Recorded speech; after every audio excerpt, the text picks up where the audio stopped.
200 years ago, soon after becoming President of the United States, Thomas Jefferson went before Congress to convince them to fund an expedition to explore the area that lied between the Mississippi River and the Pacific Ocean. Under the command of Meriwether Lewis and William Clark, the Corps of Discovery set forth from St. Louis, Missouri on May 14, 1804. Their epic journey would take them up the Missouri River, across the Rocky Mountains, and down the Columbia River to the Pacific Ocean, where they would spend the winter before making their way back to St. Louis. In the next 28 months, the Corps of Discovery would travel more than 8,000 miles. Today, we get to be part of that history as we participate in the bicentennial celebration of one of the greatest expeditions in the history of the United States, as we follow in the wake of Lewis and Clark.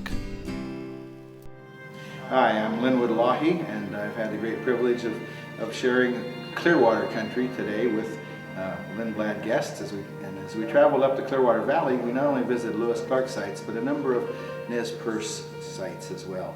The Nez Perce played a very significant role in the Corps of Discovery's expedition. In fact, quite likely the Corps would not have made it without the assistance provided by the Nez Perces. The Nez Perces kept their horses over the winter. They provided food for them when they first came out of the mountains and were starving, basically. They provided guides from New Camp clear down to the big falls, Celilo Falls. They showed the Corps how to burn the dugouts, speed up that process of making the dugouts. They just were such an integral part of the expedition. You can't begin to understand Lewis and Clark in this area without understanding something about their relationship with the Nez Perce people. And the Corps did say that these were amongst the most ingenious and helpful people they met in the entire trip. My next stop along the Columbia River is at Dalles, Oregon, where I get to visit the Wasco County Historical Museum. The highlight of this museum is a cargo of the Corps of Discovery. Our historian, Bob Gatta, explains what the Corps would have brought with them.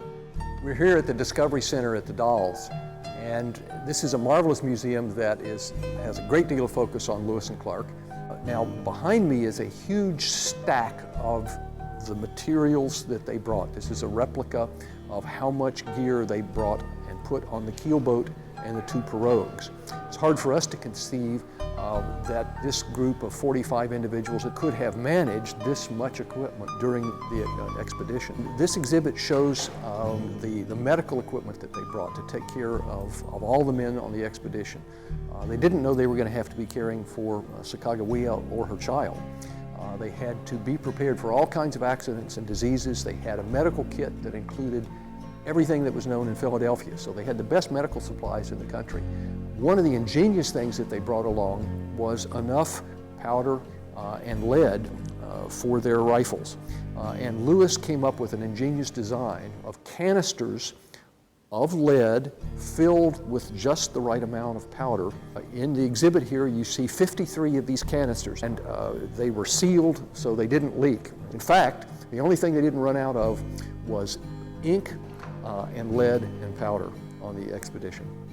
When we think back about what Lewis and Clark accomplished, spending 2.5 years going a total of 8,000 miles, and that they used up much of this equipment, and they used up all the trade goods that they took with them, but they all got back. They survived and returned to St. Louis. So this exhibit helps us reflect on the volume of supplies necessary to sustain an Army expedition for 2.5 years.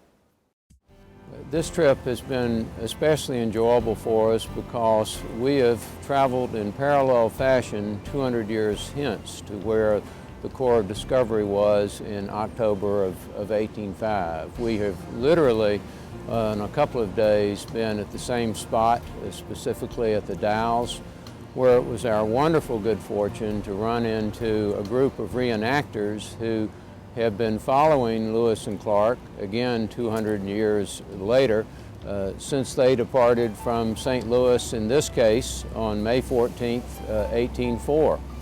There were several descendants of the original Corps of Discovery. They are authentic, these reenactors, right down to having a Newfoundland retriever with them, just as Meriwether Lewis had his faithful dog, Seaman.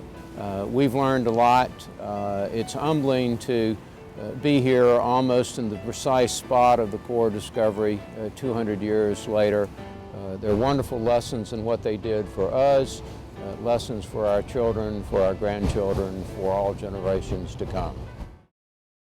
Making my way past Winoma Falls and continuing down the Columbia River, I couldn't help but look back at majestic Mount Hood and wonder in amazement how the crew of the Core Discovery was feeling as they themselves gazed upon the incredible beauty of the Pacific Northwest. This truly was one of the most incredible adventures of all time, and as a traveler I feel honored to have traveled in the wake of Lewis and Clark.